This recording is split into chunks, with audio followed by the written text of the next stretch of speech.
Hello, I'm Allison Kipper, and I am going to be reporting on globalization through the eyes of a sociologist.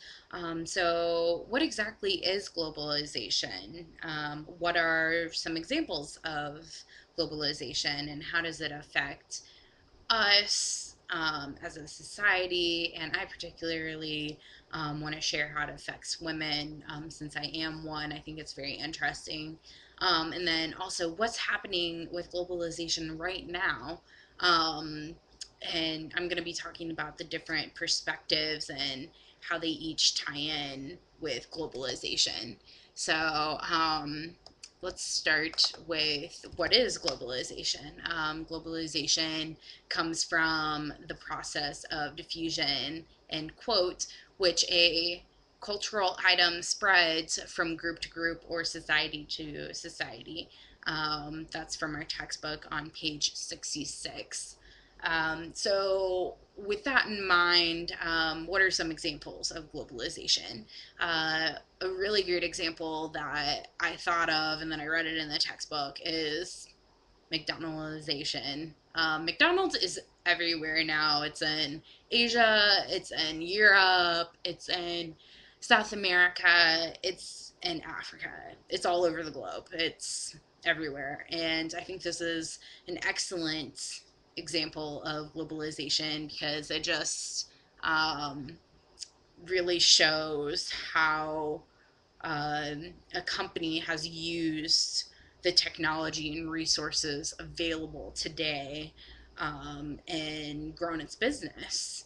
It's just incredible. 100 years ago, that really wouldn't be realistic, but because how society has changed and evolved over time, uh, McDonald's has been able to just branch out and reach the far ends of the globe. Another example is craft. And I like to use this example because they bought out one of my favorite companies, Cadbury.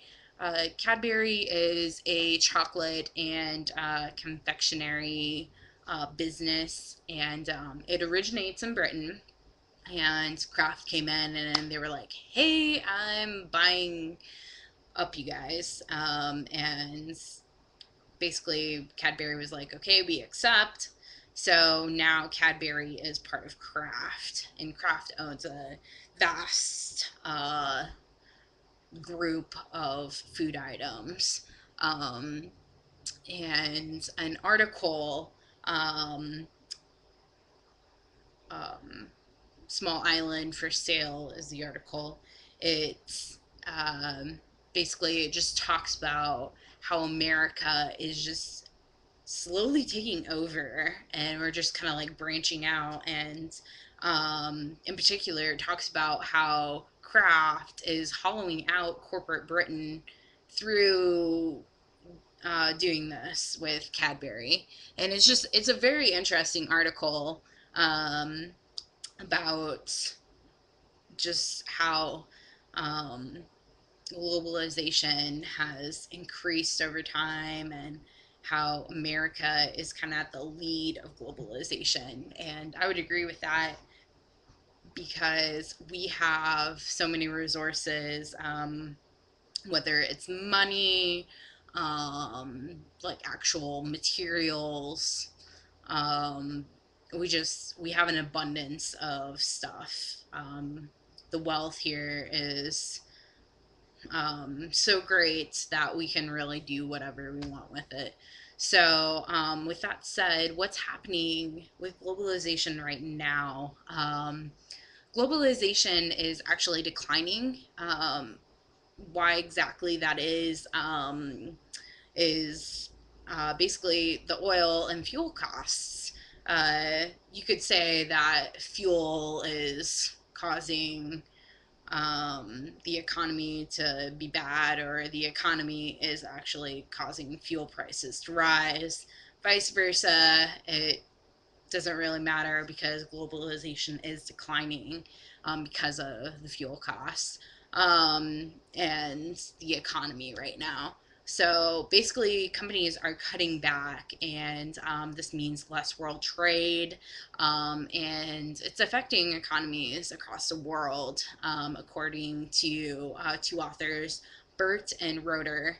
And the fall of globalization may, in fact, be playing a large role in the United States and the global market recession.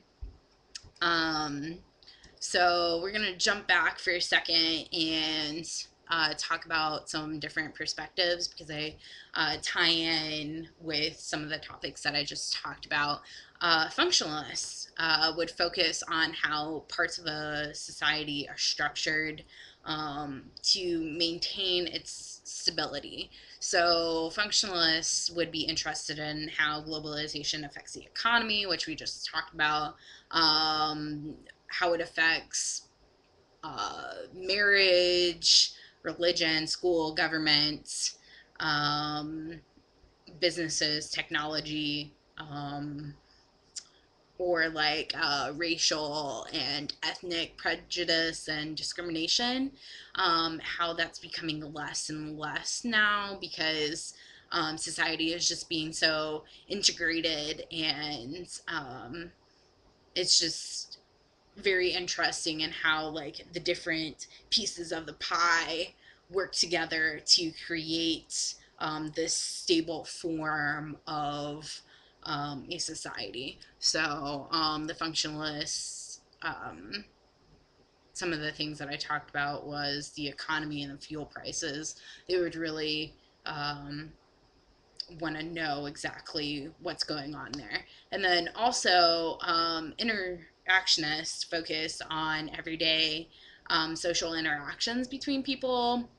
So basically, the way we interact with one another and how we do it as a society. A good example of this would be dating. Now, we had an earlier assignment about internet dating and how that's become so much more popular. And it's basically because of technology.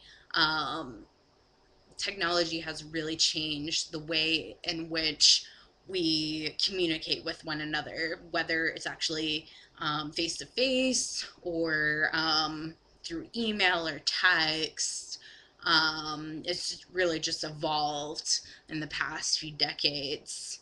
Um, and then, with that said, um, come to another perspective, the conflict perspective. According to the article, The Effect of Globalization on Women Worldwide, globalization is, quote, uh, increasing inequalities between men and women. Um, I think that conflict sociologists, especially feminists, would agree with this statement because that perspective says that gender is central to all behavior and organization, and that tension between men and women fuel our social behavior. And I'm not sure what chapter it's in, but I believe it's in chapter 10 or 11, where only 1% or even less than 1% of women hold corporate positions globally. That's really crazy. And to think with all of our technology and advancement, that women still have not progressed as much as globalization has. Like McDonald's can go every which way that it wants to, but we as women haven't progressed in corporate ladders as much as McDonald's has spread across the globe. So, um,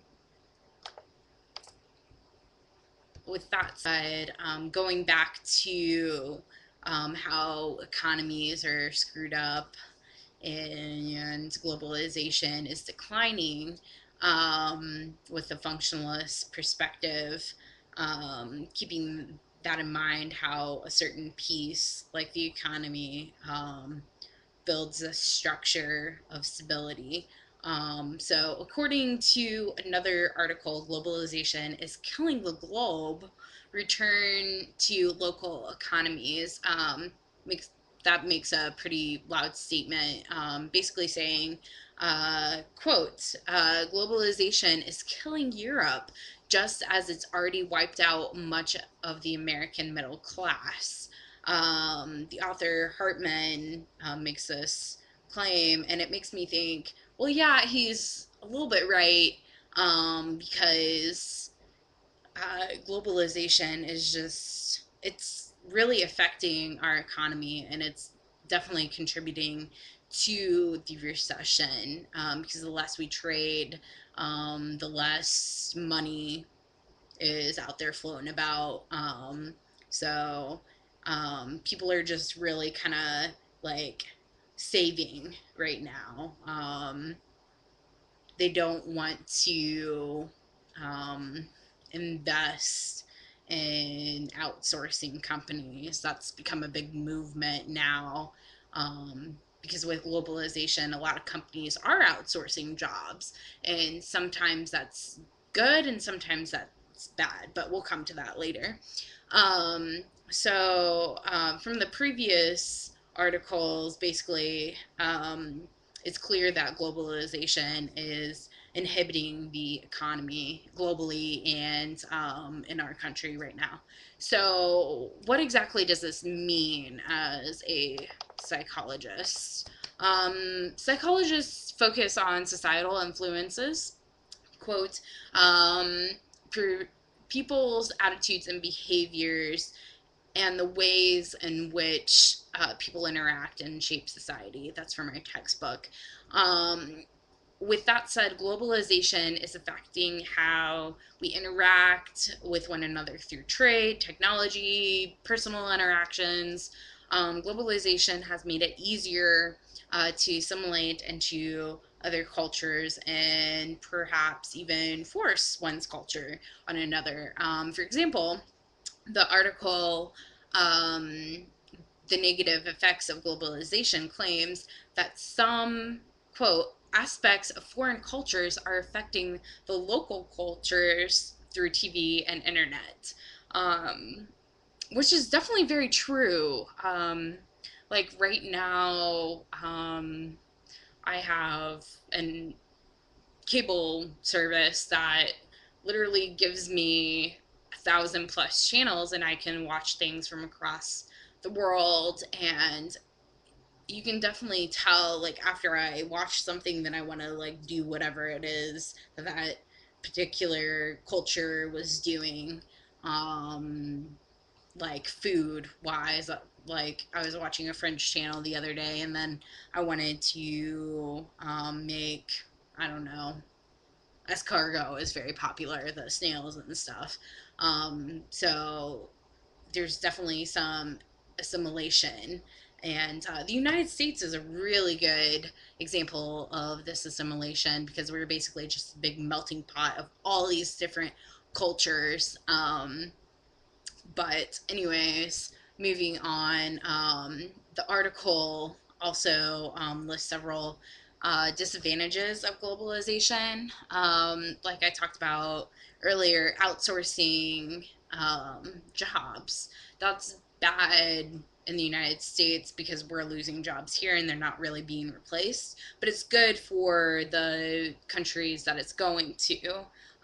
It's really building their economy up, providing jobs for them. So you have two sides of that. And then globalization has led to the exploitation, excuse me, of labor, and it's also led to job insecurity and the transmission of deadly diseases. 100 years ago, people really didn't like hop on a boat or a plane and just kind of go wherever. It was very expensive, very hard, very long. They really didn't have the ability to um, like traffic humans. that's something